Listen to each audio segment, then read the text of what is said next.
Hey, it's Lemon. Welcome to the Backlogs. Hope you're doing well. Recognize this sound? Yeah, you do. And if not, you're in for a very weird ride. For those that don't know, Earthworm Jim is a 90s classic. It had 4 different video game titles, and it even had 2 seasons worth of a TV show. What's the premise? Well, you're a worm in a supersuit. And the rest is kinda made up from there. Look, if you want lore that makes sense, you're on the wrong video. The characters have names like Princess What's-Her-Name and Professor Monkey for a head, for God's sake. Nonsense lore aside, despite this game being a staple in my youth, I've never actually beaten it before. And after playing it again, I remember why. But I'm getting ahead of myself. Ladies and gentlemen, today we're gonna find out. Can you beat Earthworm Jim with only the gun?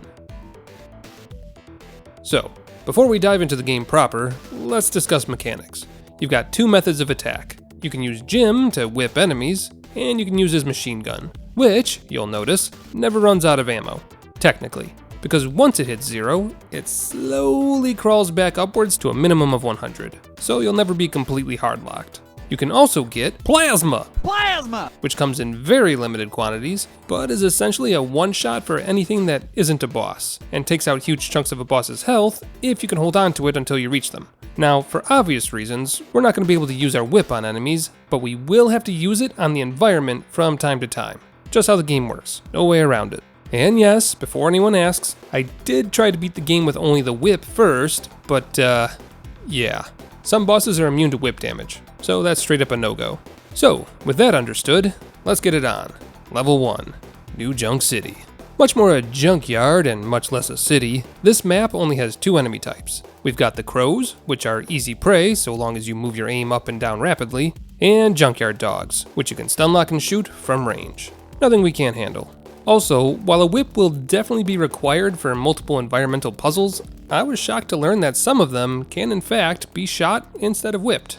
Cow launched. But with there being little in the way of difficulties to discuss, I guess we can talk about pickups. We've got these atom-looking things, which give you 5% of your health back, the aforementioned plasma gun pickups, which only give you 1 blast each, and regular ammo pickups, which give you 250 ammo per gun you find. There's also the occasional life hidden around the map, and every now and again you'll find a super health pickup, which brings your health back up to 100%. And I think that's about it for the normal levels. But with that covered, we should probably also talk about the movement techniques. Jim here can use his head for pretty much everything outside of thinking, whether it's clambering across lines, or slowing his descent by becoming a helicopter. You can even use it like a grappling hook, swinging from hook to hook to get across large gaps and reach secret areas. When I started this run, I originally thought my best bet was to run through the levels as quickly as possible. Gotta save my ammo, you know? Except no. Terrible idea. Don't do that. Enemies only stop pursuing you if the level geometry prevents them. And aside from the fact that you'll slowly regenerate ammo if you hit 0, there's a lot of ammo pickups around the map if you explore. So just go ham and shoot everything that moves.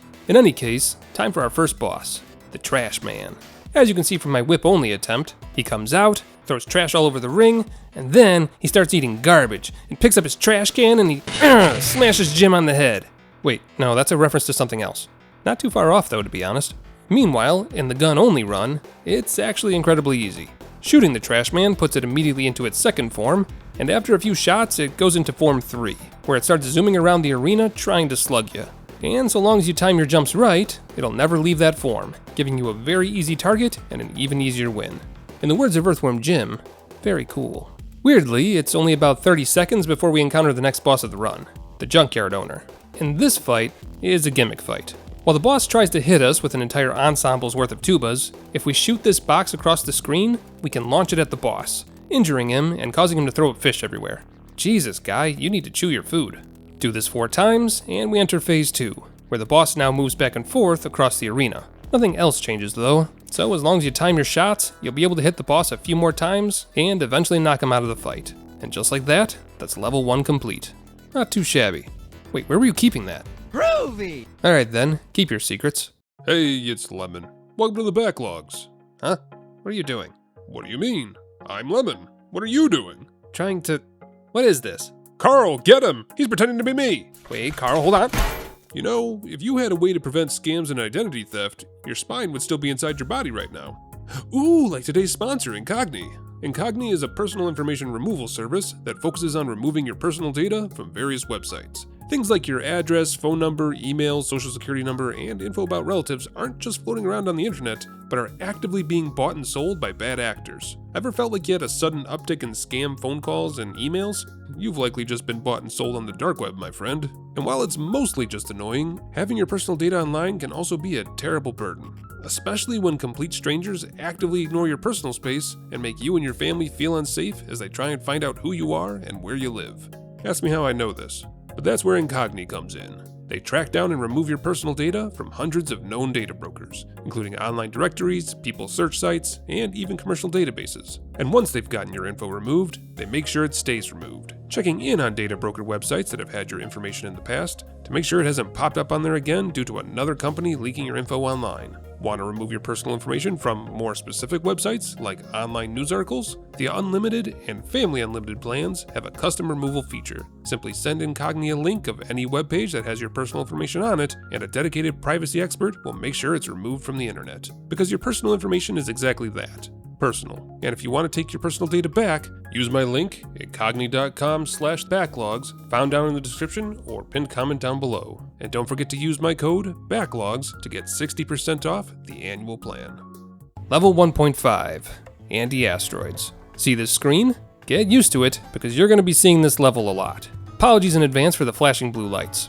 In this level, there are 4 things you need to focus on. We've got these electric power-ups, which you can then use to create a shield that will destroy any asteroids you hit, the fire power-up, which just makes you go uncontrollably fast, and these bubble-looking things, which do God knows what. All the game manual says is collect them for fun and profit, which could mean literally anything. I'm guessing if you collect enough, they give you a life or something. Probably. And last but not least, we have Psychro, a crow in a suit who you have to race to the finish line. There's a few sentences of lore about who he is and what his deal is, but none of it matters. All that matters is that you beat him to the end of the race. Come in first, and you can progress the game, whipping your head around all fancy-like. Which, as Jim says, is pretty groovy. However, if you don't beat him, you'll be forced into a boss fight. A boss fight that you can't win with only the gun. For reasons I don't understand, shooting Psychro with the gun stuns him, but doesn't do any damage. Luckily for us though, this fight is completely optional, and you'll never know it exists if you just win the race against Psychro. So, in order to prevent losing the challenge run, we'll just have to win the race level every single time it comes up. Good thing it only happens at the end of every single level! Speaking of, level 2. What the heck? See that little bobbing character in the background? That's foreshadowing. What the heck has 2 enemy types. These ghosties that try to take bites out of you, and lawyers. Because of course there are lawyers. The ghosts are simple enough. Just fire down range, and you'll kill them before they can bite you. The lawyers, however, are a different story.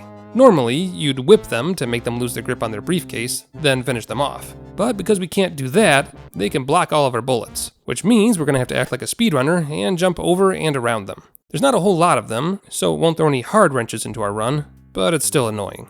No, outside of these 2 enemies giving us minimal grief, the real threat is the level itself. There's fire everywhere, lots of clambering around up and down the level, and these gates that block you from progressing until you whip the gears. Shooting them does nothing, much as I wish it did.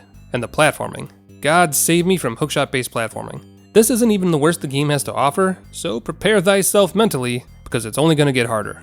But, after navigating the many puzzles and platforms of hell, I'm almost free, is what I would say if I could actually pull off some of this platforming. It's only level 2, so I'm still a bit rusty, but holy shit, this game does not mess around when it comes to the hookshot jumps. Oh hey look, it's the boss of the level, and he gave me a complimentary welcome gift. Oh okay, that's fine. This is fine. Okay, that's enough of that. Take me away, magical green gem. Well anyway, here's the first boss of the level, a snowman. I'll be honest with you, I just shot him until he died. I probably should have dodged his fireballs, but, you know, whatever. And after a little bit more platforming and shooting ghosts, we find yet another green gem teleporter, and we're brought to the second boss of the level. It's our background buddy, Evil the Cat. And we're in a bit of a predicament. Looks like we teleported out of our suit, and need to play the long game. If you jump at just the right times, you'll be able to dodge the fire blasts. And if you dodge enough of them, they'll melt the foundation that Evil Cat is sitting on, knocking down the second level, and letting us get back into our suit. After that, it's as simple as shooting Evil the Cat whenever he tries to maul us from the background. Remove his 9 lives, and the fight is yours. Just be sure not to stand still. It doesn't end well for you. And with Evil the Cat killed 9 different times, that's level 2 complete. Groovy. Oh look, it's Anti-Asteroids. Again. So exciting. Moving forward, I'll leave these levels out to protect everyone's eyes. But but just know that each iteration is a little different, with the races getting steadily harder as the game goes on. All of them are fully winnable though, so as long as you're good at dodging asteroids and circle-style race games, you'll be alright. Level 3. Down the tubes. If I had to guess, this level, or rather its second half, is what knocked out 75% of players from completing this game. You'll see why in a minute, but for now, let's see how bad this is going to be. We've got these pink pustule things that float around, but are extremely weak and more of a hazard than an enemy, and we've got these muscle cats, which instantly grab you and take away 20% of your health. You can't hurt them, both with a gun or a whip, so you just need to avoid them by hiding out of their reach. Simple enough, just watch your timing. There is one other enemy, an orange furball that will slam you into the floor several times before unceremoniously throwing you away, but you can negate them entirely with this hamster, which will eat them like it's nothing. Which brings us to the wall that stopped so many players back in the day, the diving apparatus. I'm sure you can already see the problem here, but let me elaborate for the audio-only crowd. The game shoves you in a glass ball and gives you 30 seconds of air. After that, you have to use some very finicky controls to jet your way from point A to point B, all while the timer steadily counts down the seconds until you have an anxiety attack from all the pressure. And don't worry, you'll do this multiple times. Hope you've had your annual checkup with your primary doctor, because this is going to raise your blood pressure. But Lemon, what's so bad about the diving apparatus? There's an object that refills your air, and surely you can just zoom through the water section, right? Oh, you'd think so, wouldn't you? But remember when I said it was a glass dome? Yeah, about that. Smack that dome against too many walls, and the dome will implode, killing you instantly. So, to reiterate, instant death if you hit too many walls, instant death if you run out of air, and a big countdown on screen to increase the pressure. And these aren't just do it well enough and you'll be fine sections either. The length of each of these sections is just shorter than the fresh air timer. So if you linger or chase after goodies, you're probably dead unless you're really good at this particular mechanic. Oh, and as a final fuck you, there's a furball at the end of the level that you can't avoid, which means the end of the level has a 25% health tax. Hope you've been collecting health on the way here. Level 3.5. Down the tubes. Again, basically more of the same if I'm being honest. Same enemies, same puzzle style where you need to unlock the local hamster to progress, all that jazz. No, what really sets this level apart from the previous one is its version of the water section. At first, you're not suspicious. Just another water segment, so wait, why is the counter still going up? Oh god. Oh god! Eventually releasing you at 99 seconds, you now have exactly that to get to the other side of the map. Good luck, have fun. And yes, the entire navigation requires you to travel through a particularly thin tunnel that makes it incredibly easy to bump into walls. Needless to say, this one took me a few tries, because taking your time is simply not an option on this one, and those that try will be rewarded with spontaneous implosion. Now, I've heard rumor that there is, in fact, a secret area in this map that can refill your air. But I've literally never seen it before, both back when I originally played this game and now, so that doesn't really do me any good. But with a little effort and some practice, I prove that you can, in fact, make it across the map without finding said secret. It just removes a few years off your life is all. But with the water section done, we find ourselves in front of the level boss, Bob, a goldfish with big plans to steal Earthworm Jim's suit and, oh, never mind, he's dead. Anyway, level 4, Snot a Problem, round 1. Not much to say about this level if I'm being honest. You're bungee jumping alongside a giant booger, and the entire level consists of ramming into him so that he bumps into the walls. Your gun and whip are both gone, and all you can do is a little dash that gives you a little more leverage. Or, if you're me, it slams you into the wall and tears the hell out of your own bungee cord. Just lemon things. But that's literally all there is to it. Cut his cord, and we're on to the next level. Level 4.5, Snot a Problem, round 2. This level is a bit more difficult. Not only does Booger Man feel like he has a bit more heft to him, but now he does this spin attack that cuts away at your bungee cord. But the worst part is this frickin' thing, the snot alligator at the bottom. Hover too close and it'll pop out of the boogers below, instantly killing you if it manages to hit you. But regardless of my terrible gameplay, we persist. And after shoving Booger Man into the walls repeatedly, that's another round down. Level 4.5.5, Snot a Problem, round 3. Did you enjoy the last 2 rounds? Well, how about a round that ramps up all your favorite bits? Booger Man is now incredibly aggressive, actively chasing you around and pushing you into walls, and the Snot Gator is just as active as before, if not more so. Booger Man also has way more mass to him this time, and absolutely refuses to be pushed into walls, making it very hard to dish out any damage, and very easy to take our own. We're gonna have to get a bit more creative. Here's the strategy. We get as close to the wall as we can, then wait for Booger Man to come after us. We'll take a bit of chip damage, but if we can then navigate around him, he's in prime position to be shoved into the wall multiple times, letting us deal more damage than we receive. Which means we'll inevitably... Well damn, my first continue. Old school hard. It'll get you every time. Luckily for us though, my strategy was sound, and after a little more trial and error, I eventually get the final shove in, and win by the skin of my teeth. Do worms have teeth? God, I hope not. Level 5. Creatively named... Level 5. The secret base of Professor Monkey for a head, this level has all sorts of weird creatures in it. We've got these floating avocados that release shrimpies on death, brains hopping along on their stems, looking for a new head to inhabit, and some very obscure platforming. There's an argument to be had about how old school platforming games have a certain creativity about them, because they had to design a game in less than 4 megabytes. But I'll be the first to admit that it got a bit too creative sometimes, requiring players to throw themselves into the ether in hopes that a background object just might be a platform, or that there would be another future platform somewhere off the screen. Not the best design-wise. Baby rant aside, time for the gimmick of the level. At several points, you'll be forced to jump inside a cage that will then move to the center of several tracks, all of which will huck amoebas at you. The solution? Shoot them before they reach you. Simple, right? Well, considering the screen dimensions, not so much. Any amoebas that come from the bottom of the screen appear a bit too fast for you to react, which means this section is somewhat of a health tax. The game is kind to you if you survive the first wave, giving you some ammo back and a super health item to restore you back to full, but then it subjects you to another round of torture, so don't give it too much credit. Later in the level, we get ripped out of our suit by a fan, and have to navigate through a few obstacles while keeping pace with our suit. It's not particularly hard, and I don't think I've ever failed to keep pace before, but there's something about being ripped out of your suit that immediately increases the tension. Well, look who it is, the professor himself. I'm not sure if you can actually kill him or not, because I didn't try. He follows you around the level, or rather, there's several copies of him, and he throws potions at you to damage you. Not really worth your time or ammo. Just run past him. The same goes for these floating eyeballs. They're very easy to kill with your gun, but they spawn infinitely and only do 5% damage, so you're better off sprinting through the level as fast as you can. At least, that's how I handled this situation. And despite taking boatloads of damage, look how much ammo I saved. That's good, right? Yeah, no, that was the wrong call, because the game doesn't give you any health before the next boss, Robot Chicken. El Robot Gallina here has 2 modes of attack. It has eggs, which it both launches at you like grenades, or lays and rolls towards you, or it simply jumps on top of you. Either is very fun, and both are hard to dodge. So what are you supposed to do?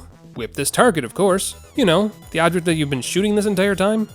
I don't know, man. Consistency is overrated, I guess. While a normal fight would consist of you whipping the chicken so that it stays in place, and then whipping the target to launch an amoeba at it, our fight is much more hectic, because we have to time our whips to make sure that the chicken robot is not only underneath the track, but also not anywhere near our whip when we activate it.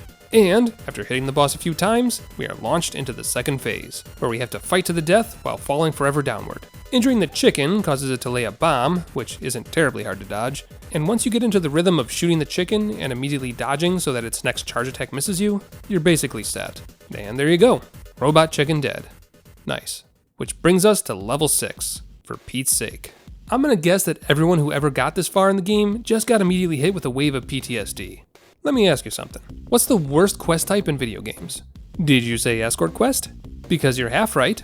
The real answer is an escort quest that actively punishes you for failing to protect the escort, both by taking away your health and removing entire chunks of your progress. And for those of us who are broken beyond repair, the final answer is all of that plus a challenge run tacked on top. See these tentacles? Shooting them makes them hide, but you could permanently destroy them if you just let yourself whip them. That way, when you inevitably get dragged backwards, you can save on ammo and frustration because the threat has already been removed. Not me though, I like to live life like I'm already dead and my mental fortitude no longer matters. So, let's discuss the level. Not only do we have tentacles that slap us around or grab Pete, but we have these flying saucer things that act like homing missiles, whatever the hell this thing is, lots of jumps that Pete can't do unless you give him a little encouragement, and multiple seesaw platforms that have to be altered at just the right moment. And yes, they have physics. Oh, did I forget to mention the meteor shower ammo tax? Yeah, that's a thing here too.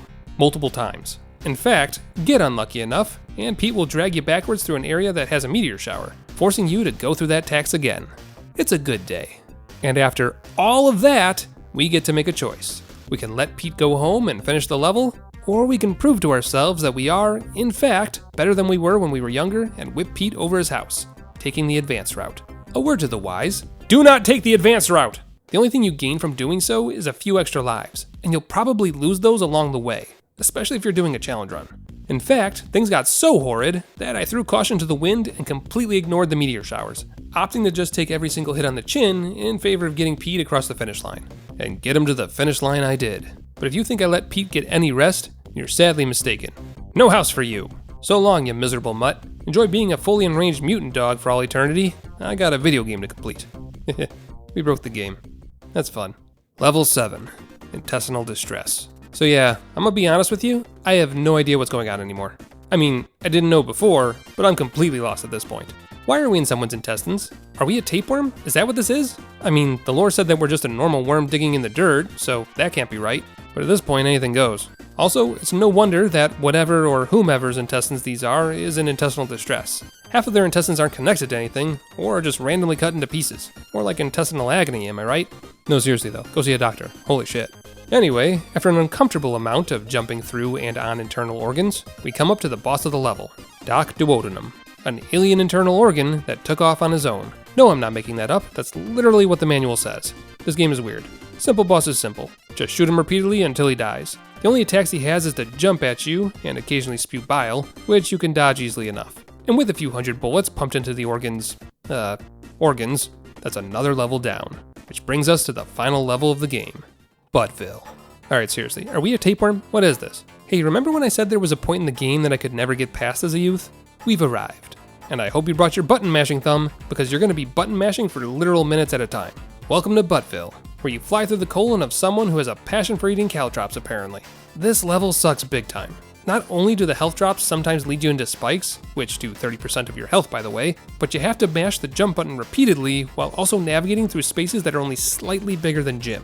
And yes, you'll need to memorize the map, otherwise you simply aren't going to make it. The worst part is I can't tell if there's a correct path or just a slightly easier one. Some of these passages look impossible to do, and a single mistake sends you bouncing from spike to spike until death. At least the devs knew how frustratingly difficult this level was, because right at the beginning, they added this hookshot, which leads to a free life. Cool, thanks, that makes everything better. Sure am glad that it's easy to switch to the whip while desperately mashing the jump button. Gosh, it sure would be a shame if that were hard to pull off consistently. It's levels like this that remind me why the password system used to exist in video games. Can you imagine having to beat every level over again just to lose every single life you have in a matter of seconds? The most frustrating part? The end of the level is 1 or 2 turns away from where I keep dying. It's literally right there. Why are you like this? But after that self-inflicted flogging, it's time to push forward. No, don't ask why there's apparently hair down here. You don't want to know. You've got enough on your plate without the additional psychic damage. By the way, did you get good at the hookshot mechanic? God, I hope you got good at the hookshot mechanic. The enemies in this level are actually pretty awful. You've got these bee things that keep spawning until you kill their hive, which takes a lot of ammo to take down. These little buggers here, which just sprout out of nowhere and make an area impassable until you shoot them, and even then they don't actually die. And the bugs in suits, which kill you instantly. Love those. Basically, if you can think of a way to turn the fun off, this level does it. And I love that for us. Difficult platforming? Let's add infinite enemies. Slippery platforms? Throw in an instant kill enemy. Oh, and go ahead and add more of those spike sections. Everyone loved those parts. And now for something self-inflicted. See this part here? I keep dying over and over again to the third bug because of the timing. No matter what I do, no matter the timing of my jumps, I get eaten. You can technically shoot them to make them hide, but the bugs don't always notice in time to save your life.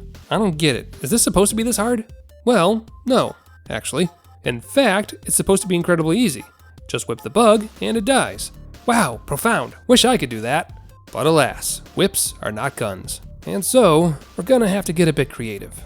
As it turns out, that third bug will bite you every single time. If, and only if, you approach it from the left. But what if we jumped past the first 2 bugs, then purposely fell into the spike pit and came back up on the right-hand side? Why, that just might be enough to confuse it. And there you go. Solution found. After that, we just need to progress along this intestine track and, oh good, there's more of them. And naturally, where there's one bug, there's multiple. But don't panic. The solution is actually quite simple. Just jump to the safe platform, pretend to jump to the second, then utilize the bug's confusion to sneak back over and jump to safety. Well, relative safety anyway. Because from here, we need to fight the first boss of the level. A butt. Relatively simple in comparison to what we've done up to this point. Just shoot the butt, then run to the right while dodging the particulates that come out of it. The more you damage it, the more spike platforms appear on the bottom of the screen. So work fast. And after doing enough damage, you'll be pushed into the last portion of the game. Almost there. Ladies and gentlemen, Queen Slug for a butt. A simple boss, but definitely pretty intimidating at first glance. Luckily, the game gave us 3 plasma charges before we got here, so that's quite a bit of free damage we get right off the bat. And after that, the strategy is simply to hold down the trigger, and keep holding down that trigger until one of us is dead. She'll keep trying to summon beam minions to fight you, but so long as you keep shooting her, she'll be stun-locked and unable to do so. Now, we just have to hope that shooting her actually does damage. As with all the bosses in Earthworm Jim, there's no way to know for sure until you try. But we're in luck. After shooting her with 3 plasma blasts and approximately 2,500 bullets, the queen is finally dead. Groovy. And with that, we get 2 rewards for our efforts. The knowledge that we're the best, and a cutscene where Earthworm Jim finally catches up to Queen Slugfurbutt's twin sister, Princess What's-Her-Name. Shame about the cow, though. See, that cow launch in the beginning of the game had a purpose after all. And after leaving a path of death and destruction across the universe and gaining nothing in return, that's it. Earthworm Jim beaten with only the gun. Thanks for watching. Hopefully you enjoyed watching this bit of nostalgia as much as I did playing it, because despite my gripes, I really do enjoy playing these older games. Simpler times, you know? And who knows what retro game I'll get into next. I've got an entire collection of the damn things, so anything's possible. But until then, that's all I've got. Take care of yourselves, be good to one another, and I'll see you all again soon.